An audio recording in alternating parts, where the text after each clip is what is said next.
et bonsoir. Je suis très heureuse de vous retrouver ce soir pour un nouveau fabuleux destin de femme, toujours avec ma binôme, ma complice, mon amie Isabelle Didier-Olliel. Bonsoir Isabelle. Salut Yalit. Comment ça va ? Ça va très bien.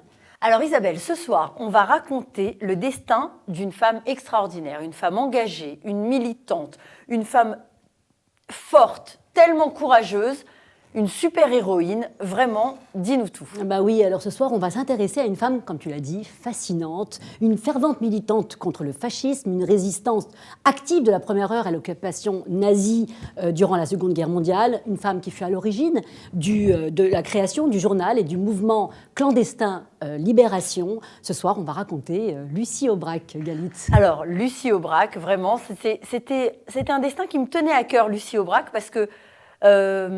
Voilà, tout le monde connaît le film de Claude Berry, oui. Qui était magnifique, mais quand même, c'est quelqu'un vraiment d'extraordinaire. On va le voir tout au long de la soirée. Elle s'est battue, elle a milité toute sa vie, vraiment pour plein de causes.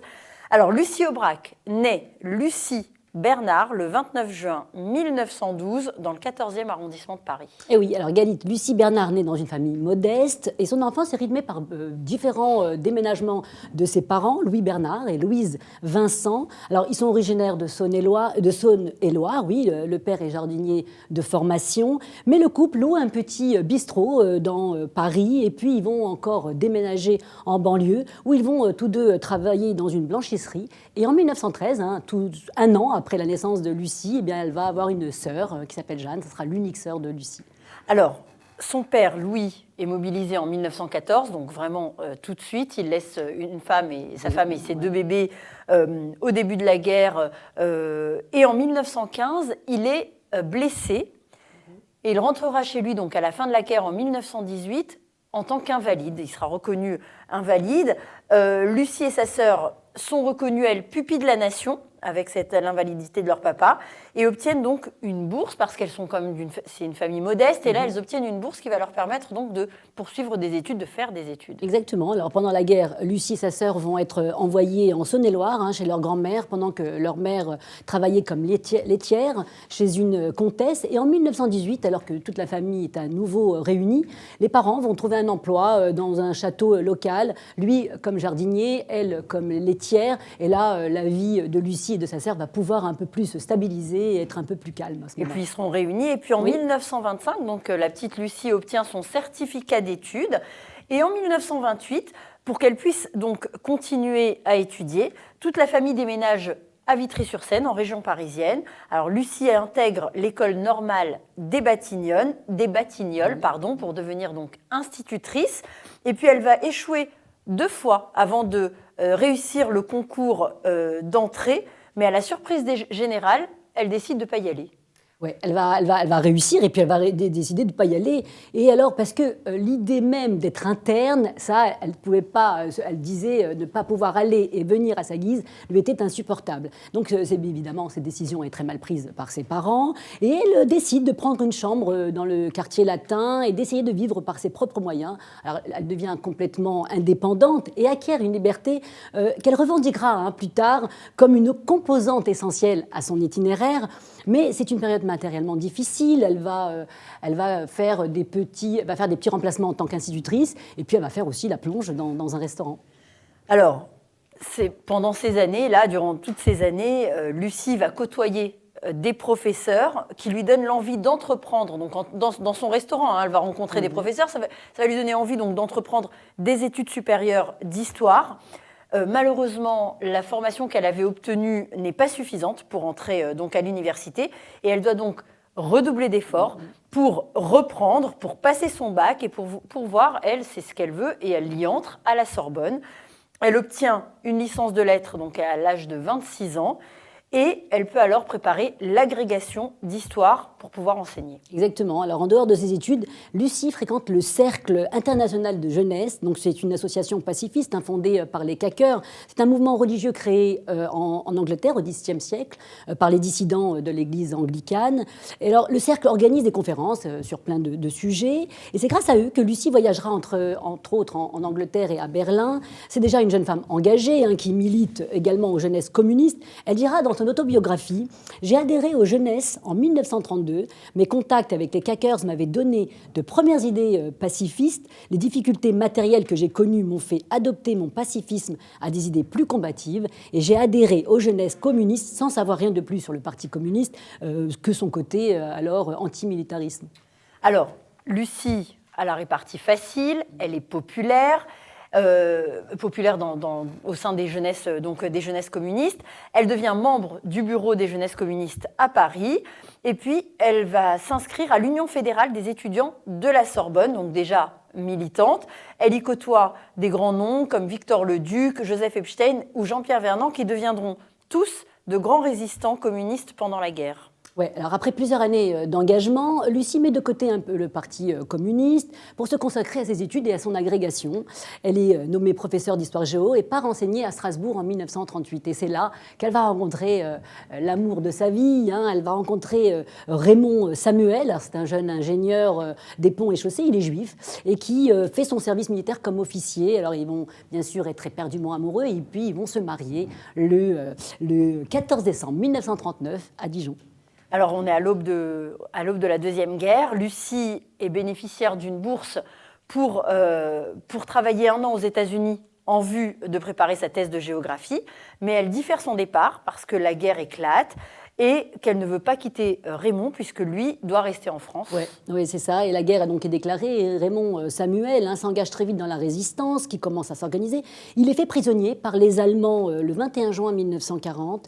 Et c'est grâce à sa femme qu'il arrive à s'évader. Elle lui fait parvenir un médicament qui provoque chez lui donc une forte fièvre et on le transfère à l'hôpital. Donc par là-bas, c'est beaucoup plus facile de le faire évader. Alors, elle réussit et le couple se réfugie ensuite à Lyon où Lucie enseigne dans un lycée et Raymond, lui, va trouver un emploi d'ingénieur dans un cabinet de brevets d'invention.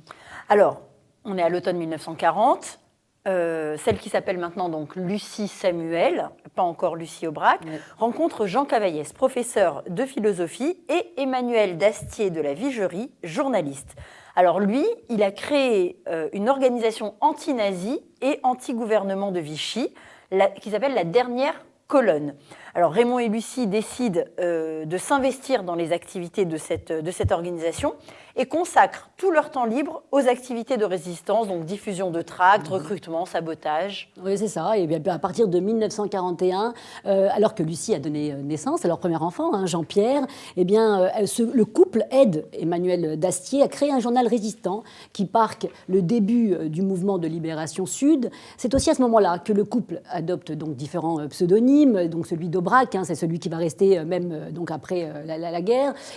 Leur activité devient de plus en plus importante et le mouvement libération devient bientôt le plus important en zone sud, la zone libre, après le mouvement qui s'appelle résistant, qui s'appelle aussi Combat. Oui, Combat, on connaît, tout le monde connaît. Alors Lucie et Raymond Aubrac font partie du noyau dur de Libération Sud. Elle assiste aux réunions de direction qui se passent souvent d'ailleurs chez eux à la maison. Et en novembre 1942, les Allemands envahissent la zone au sud de la ligne de démarcation. Les résistants de cette partie de la France donc, sont traqués, non seulement par la Gestapo, mais aussi par la milice française qui s'était alors mise en place dès janvier 1943. Et le 15 mars 1943, un premier coup qui va frapper ce mouvement Libération Sud, avec l'arrestation par la police lyonnaise d'un agent de liaison novice, inexpérimenté, mais qui entraîne aussi celle de 9 autres résistants, dont Raymond Aubrac. Et oui, Raymond qui est donc une nouvelle fois arrêté. Et Lucie, qui à ce moment-là agit sous le pseudonyme de Catherine, organise des coups pour faire évader plusieurs de ses camarades. Alors, elle est toujours très déterminée et elle arrive au bureau. Alors, donc, elle va donc chercher par tous les moyens à faire libérer son mari. Et donc, elle arrive au bureau du procureur en charge et elle va déclarer faire partie des services gaullistes. Et elle va même menacer de mort donc ce procureur s'il ne libérait pas son mari. Et puis son mari va être en libération provisoire et voilà, elle va réussir comme ça à le faire sortir. Donc là, elle ne le fait pas évader, mais elle le fait elle arrive à le faire libérer. Et quelques jours plus tard, les deux, Lucie et Raymond, organisent donc l'évasion des compagnons qui avaient été arrêtés en même temps que lui. et qui était encore donc en prison. Lucie utilise le même stratagème que tu nous racontais tout à l'heure, celui des médicaments, qui leur donne une forte fièvre, qui les emmène à l'hôpital et qui donc permet d'organiser plus facilement leur évasion. Exactement. Alors enfin, le couple est enfin libre. Ils vont prendre des vacances avec leur fils de 2 ans dans une pension sur la Côte d'Azur. Et dès qu'ils reviennent sur Lyon, ils reprennent leur activité de résistance. Et le 21 juin 1943, alors qu'ils sont réunis à Caluire, près de Lyon, dans la maison du docteur Dugoujon, avec d'autres résistants, dont Jean Moulin, donc on connaît l'histoire, ils sont de nouveau arrêtés par la Gestapo. Alors Raymond Aubrac est emprisonné à la prison de Montluc de Lyon. Alors, c'est un coup très dur, ça, pour Lucie, parce que encore à nouveau, elle se retrouve seule. Et elle est vraiment au bord du désespoir à ce moment-là.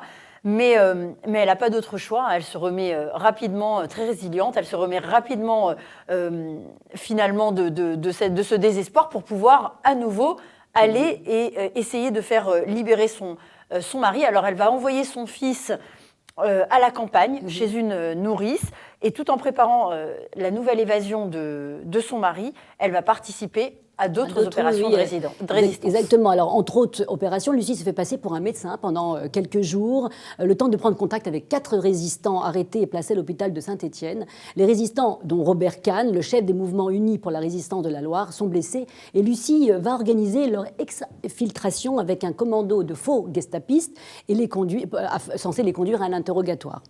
Là encore, c'est une évasion réussie. Il faut dire que Lucie est enceinte de son 2e enfant et donc elle est très affectée donc, par l'emprisonnement de Raymond, mais elle avait un but qui surpassait absolument tout, c'est résister à l'oppression, résister à l'injustice et rechercher la liberté.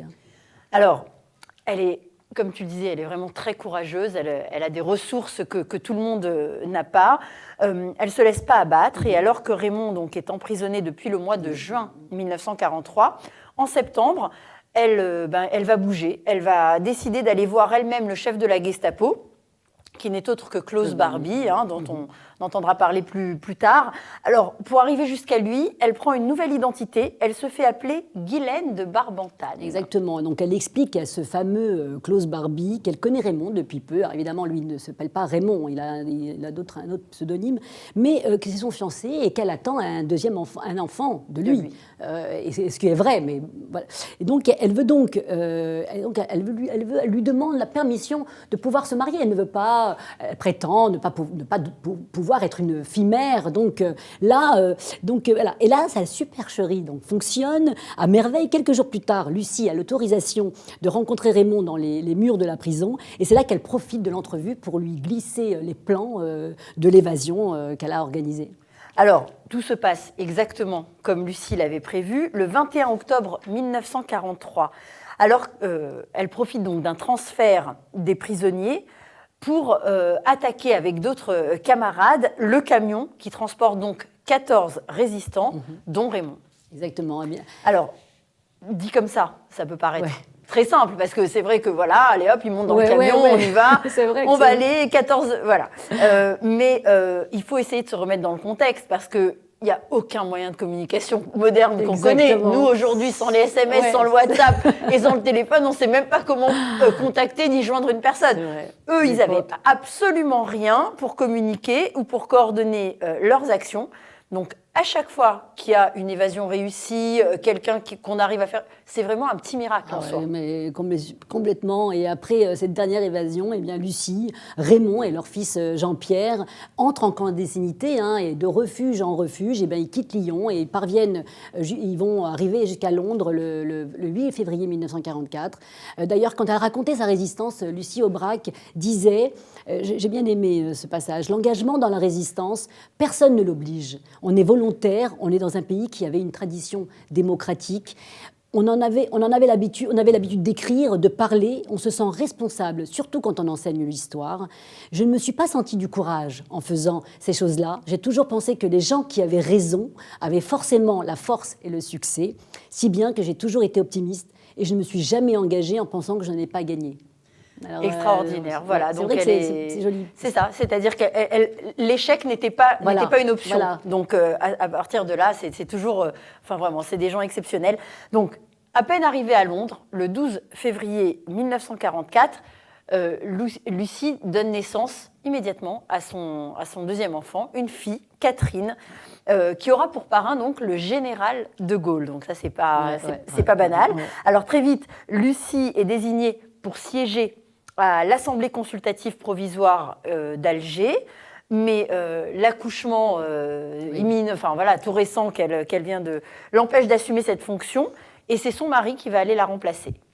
Mais alors, c'est vrai, mais il ne faut pas croire qu'elle lâche quoi que ce soit, Lucie. Elle intègre le comité exécutif de la propagande de la France libre et elle va prendre souvent la parole en public, notamment à la BBC. Elle bénéficie à ce moment-là d'une certaine notoriété qu'elle met à profit non seulement pour soutenir les femmes, mais aussi pour leur parler. Elle fonde même un journal hebdomadaire, Privilèges des femmes, qui évoque les nouveaux droits acquis par les femmes, dont le droit de vote. Ah oui, le droit de vote tout récent. Alors, elle disait, j'ai noté, je vais te lire une petite citation, elle disait « J'ai bien compris alors que j'avais fait les bons choix dans ma vie de résistante et de militante. J'ai enseigné l'histoire avec passion. J'ai remarquablement réussi ma vie conjugale, mais il me reste maintenant à accompagner dans leurs revendications toutes les femmes d'ici et d'ailleurs, pour qui le temps de la libération n'est pas encore tout à fait venu. Militante sur tous les fronts, finalement, Lucie Aubrac. Jusqu'à la libération, elle ne va pas chômer. Le 27 juillet 1944, on lui confie un ordre de mission pour accomplir une mission de liaison dans la France libérée, auprès des comités de libération et des mouvements de résistance. Elle laisse ses enfants à Londres et s'installe à Paris pour siéger à l'Assemblée consultative. Elle voit très peu son mari à ce moment-là, parce que lui, Raymond a été nommé commissaire régional de la République à Marseille. Alors, elle sera présente à Marseille, dans la cité phocéenne, pendant la visite du général de Gaulle le 15 septembre 1944.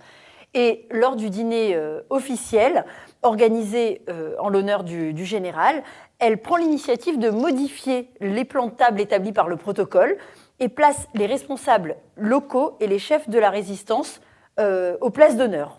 On dit que De Gaulle n'aurait pas tellement apprécié à ce moment-là, mais bon, elle y va, elle s'en fout. Écoute, elle n'arrête pas, elle est extraordinaire. Elle se démène pour faire également ouvrir des maisons d'enfants en Provence, pour accueillir des orphelins de résistants, dont une ouvre le 19 novembre 1944 dans la propriété du maréchal Pétain à Villeneuve-Loubet. Alors, un beau pied de nez.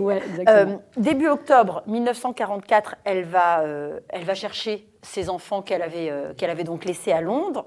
En janvier 1945, Raymond Aubrac est révoqué donc de ses fonctions de commissaire de la République. Il rejoint Paris, s'installe enfin avec sa famille dans un appartement réquisitionné de la rue Marbeuf. Alors après la libération, Lucie et Raymond décident de conserver donc leur pseudonyme d'Aubrac. Et c'est sous ce nom que Lucie poursuit son engagement pacifiste. Elle essaye de réintégrer le Parti communiste et de s'y faire une place, mais elle n'est pas très bien accueillie. Elle fera donc partie des compagnons de route du mouvement pour la paix, créé pour son mari Raymond. Et en 1947, elle est aussi membre au titre de résistante de la commission chargée d'enquêter sur les événements survenus en France de 1933 à 1945, une commission parlementaire chargée d'enquêter sur les responsabilités de la débâcle de 1940 et que les communistes avaient décidé de quitter. Alors, entre-temps, il faut dire quand même qu'elle a donné naissance à un troisième enfant, toujours une petite fille, en 1946, la petite Elisabeth. Et l'engagement pacifiste de Lucie Aubrac est fort. Et en mars 1950, elle va se déplacer à Stockholm lorsqu'est lancé donc l'appel de Stockholm qui exige l'interdiction absolue de l'arme atomique. Et tout au long de la décennie qui suit la libération, les engagements et les activités de Lucie Aubrac sont multiples. Elle soutient Henri Martin, un matelot communiste poursuivi pour propagande hostile à la guerre d'Indochine. Et à partir de 1956, elle est associée aux travaux du comité d'histoire de la Deuxième Guerre mondiale. Elle est également liquidatrice nationale de Libération Sud, ce qui consiste à homologuer l'appartenance de différents membres au mouvement de façon qu'ils puissent faire des demandes de pension. Et elle est véritablement elle est hyper active et elle n'arrête jamais. Alors, effectivement, donc après, là, on est en 1958. De 1958 à 1976, la famille Aubrac s'expatrie.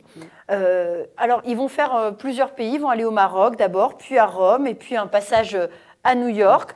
Pendant ces années-là, Lucie et Raymond vont prendre leur distance avec le Parti communiste. Elle remet son costume d'enseignante, elle va être prof d'histoire géo, et lui va travailler pour le BERIM. Alors c'est le bureau d'études qu'il a créé, c'est un bureau d'études qu'il a créé avec des camarades plus ou moins communistes et qui était très investi dans les échanges économiques Est-Ouest. Oui, alors elle était bien sûr contre la guerre d'Algérie, contre la colonisation, et elle a d'ailleurs dit à ce sujet que vivre au Maroc était une manière de marquer sa solidarité avec les peuples colonisés par la France, tout en prenant ses distances par rapport à cette guerre, la guerre d'Algérie, dans laquelle elle ne savait pas comment intervenir. Et ils étaient d'ailleurs tous les deux, Lucie et Raymond, convaincus qu'ils devaient partir s'exiler. Alors en 1976, donc on est encore 10 ans après... plus de 10 ans après la guerre d'Algérie, presque 15 ans.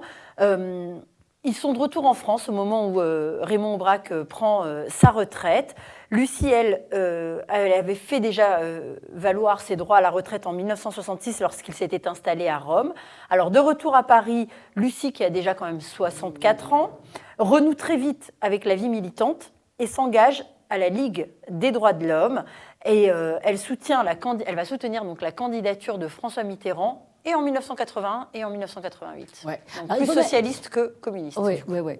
Alors, il faut quand même raconter qu'au moment du procès Barbie, il y a eu des polémiques sur le rôle du couple Aubrac au moment de l'arrestation à Caluire, à Lyon, par la Gestapo du groupe de résistants dont faisait partie Raymond Aubrac et surtout aussi Jean Moulin. D'ailleurs, en 1984, Lucie avait écrit un livre pour donner sa version des faits. Ils partiront dans l'ivresse est un récit autobiographique sous forme d'un journal qui couvre les 9 mois de sa grossesse de mai 1943 à février 1944. Alors, elle a écrit ce récit, effectivement, à la suite de leur mise en cause à elle et à son mari dans un livre publié par René Hardy, qui avait participé, à la fameuse réunion à Caluire. Alors, à l'occasion de la publication de son livre, Lucie revient sur le devant de la scène. Elle participe à l'émission Apostrophe de Bernard Pivot. Elle fait une prestation brillante et elle est invitée du coup à la télé, dans les écoles pour raconter son histoire, pour témoigner de son action au sein de la résistance. Et elle y va souvent accompagnée de Raymond. Oui, toujours avec Raymond. Alors, il faut revenir rapidement là, sur le cas de Klaus Barbie, si tu veux bien. En 1990, 3 ans après sa condamnation à perpétuité, Barbie demande à être reçu par le juge. Il est bien sûr avec son avocat Jacques Vergès. Il lui remet un document de 65 pages, connu sous le nom de Testament de Barbie. En 1997, un journaliste, Gérard Chauvy, décide de rendre public la version de Barbie dans un livre Aubrac, Lyon 1943. Cette version met fortement en cause le couple Aubrac, allant même jusqu'à prétendre que Raymond Aubrac aurait été un agent à la solde de la Gestapo. Le livre de Chauvy sort en même temps que le film de Claude Berry, donc Lucie Aubrac, qui reprend le récit de Lucie Aubrac. Les deux versions s'entrechoquent, évidemment, mais le livre de Chauvy contient suffisamment d'ambiguïté pour que le couple Aubrac obtienne du tribunal la condamnation de Chauvy pour diffamation. Ouais. Voilà, c'est ça. En fait, c'est un peu... Moi, je l'ai compris comme un peu une vengeance de Klaus Barbie. Comme il avait... On se souvient, donc, on a raconté tout à l'heure que Raymond Aubrac avait été arrêté et qu'elle avait réussi à le faire libérer en allant voir Klaus Barbie et en se jouant un petit peu de lui. Et lui a, après, à ce moment-là, déclaré que c'était finalement Raymond qui avait joué double jeu et qui avait peut-être même fait arrêter Jean Moulin, parce qu'on se rappelle que lui, Raymond Aubrac, s'en est sorti, mais Jean Moulin, suite à cette arrestation, il a été fusillé. Complètement. Alors, pour pouvoir répondre à la calomnie dont il s'estime victime, Raymond Aubrac demande au journal Libération d'organiser une table ronde composée d'historiens. Ce qui est retenu dans les débats, ce qui ressort de ces débats de cette table ronde, ce qui est retenu, c'est que les livres de Lucie Aubrac, ils partiront dans l'ivresse ou cette exigeante liberté, un autre livre qu'elle a écrit sur son action résistante, Ils disent que ce ne sont pas des ouvrages historiques, mais ce sont des récits qui se veulent plutôt justes. Oui. Et après la table ronde, Jean-Pierre Vernant, ancien résistant, publiait un commentaire sur l'ensemble des débats et il écrivait notamment « Combien ai-je connu de ces femmes, de tout âge et de toutes conditions, sans qui la résistance n'eût pas été possible ? Qui dira la fermeté de leur caractère, leur énergie, leur résolution, leur modestie ? Mais cela ne m'empêche pas d'affirmer, légende ou histoire, que Lucie est un être d'exception, incomparable à sa façon et qu'on doit admirer en bloc, comme elle est et sans réserve. » Extraordinaire, c'est vraiment ça. C'est ça, ouais. Alors, les dernières années de la vie de Lucie Aubrac sont rythmées par ses témoignages, autant dans les médias que dans les écoles, pour évoquer vraiment toute cette période, la résistance, son travail, et après une vie de combattante réelle, hein, vraiment, sur tous les fronts. Elle meurt, Lucie Aubrac, le 14 mars 2007, à l'âge de 94 ans, à l'hôpital suisse de Paris, à Issy-les-Moulineaux. Et l'hommage de la classe politique de l'époque est unanime, hein, du président de la République, hein, à l'époque, donc Jacques Chirac, au premier secrétaire du Parti socialiste François Hollande, en passant par le Premier ministre Dominique de Villepin, ou encore tous les candidats à l'élection présidentielle française de 2007. Ces obsèques, avec les honneurs militaires, ont eu lieu le 21 mars aux Invalides, en présence du chef de l'État, du Premier ministre, de plusieurs ministres, ainsi que d'un grand nombre de personnalités politiques. Alors, les cendres de Lucie Aubrac ont été transférées au cimetière de Salornay-sur-Guye, dans un village du Clunisois, le village où était né son papa. Des voix de tout l'échiquier politique se sont élevées pour demander son transfert au Panthéon. Son mari, Raymond Aubrac, meurt quelques années plus tard, le 10 avril 2012. Et ses cendres, lui aussi, sont transférées près de sa femme, le 12 mai 2012, après des honneurs nationaux aux Invalides. Et pour rendre hommage à cette femme engagée tout au long de sa vie et pour honorer son engagement militant, plusieurs établissements scolaires et médicaux portent son nom, des rues aussi portent le nom de Lucie Aubrac. De nombreux titres et reconnaissances lui ont été octroyés. Un grand officier de la Légion d'honneur, Grand Croix de l'Ordre national du mérite, Croix de guerre 1939-1945, médaille de la résistance avec Rosette ou encore commandeur des Palmes académiques. Et après son décès, elle reçut les honneurs nationaux aux Invalides. Oui. Et elle n'est toujours pas au Panthéon. Non. Alors maintenant que les femmes ont commencé à y entrer, peut-être qu'elle va y avoir sa place. En tout cas, un personnage... Beau destin.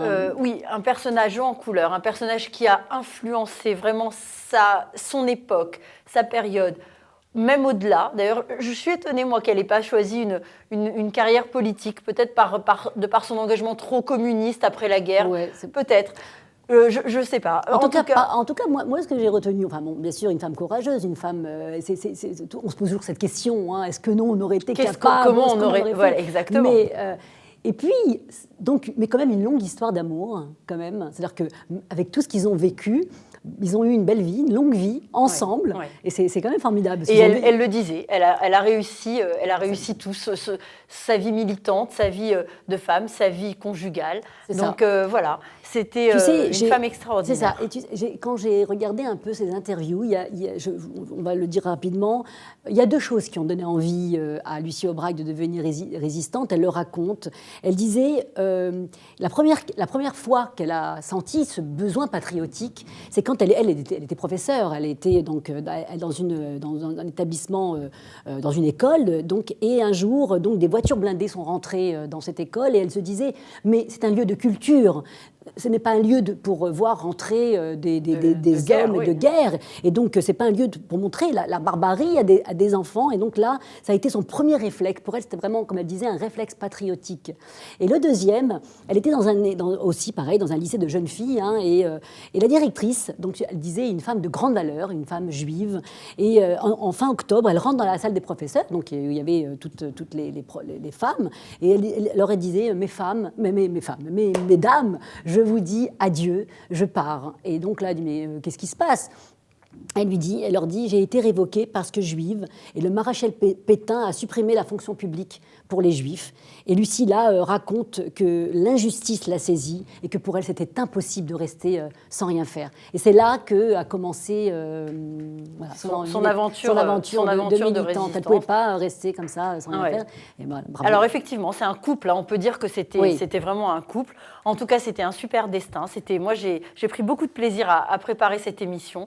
Merci beaucoup Isabelle pour merci à encore... toi. On peut aussi dire de regarder le film de Lucie Claude Berry avec Daniel Auteuil et Carole Bouquet, très bien joué. Magnifique. J'ai aussi également regardé Galite en cherchant comme ça le film de Jean Moulin avec Francis Huster, très intéressant aussi. On rentre dans l'histoire et c'est intéressant. Ouais, voilà. Très bien, surtout dans la période qui nous occupe en ce moment. Exactement. Avec qui n'est pas simple. J'espère que ça sera très rapide et qu'on en sortira très vite. Merci Isabelle, merci beaucoup. Galite. Rendez-vous le mois prochain avec un nouveau destin, une nouvelle femme. On va changer de décor. Oui, on va faire peut-être un petit peu plus léger. Voilà. Merci à vous de nous avoir suivis pour ce fabuleux destin. On vous donne rendez-vous très vite avec Isabelle. Prenez soin de vous. À très bientôt. Au revoir. Salut.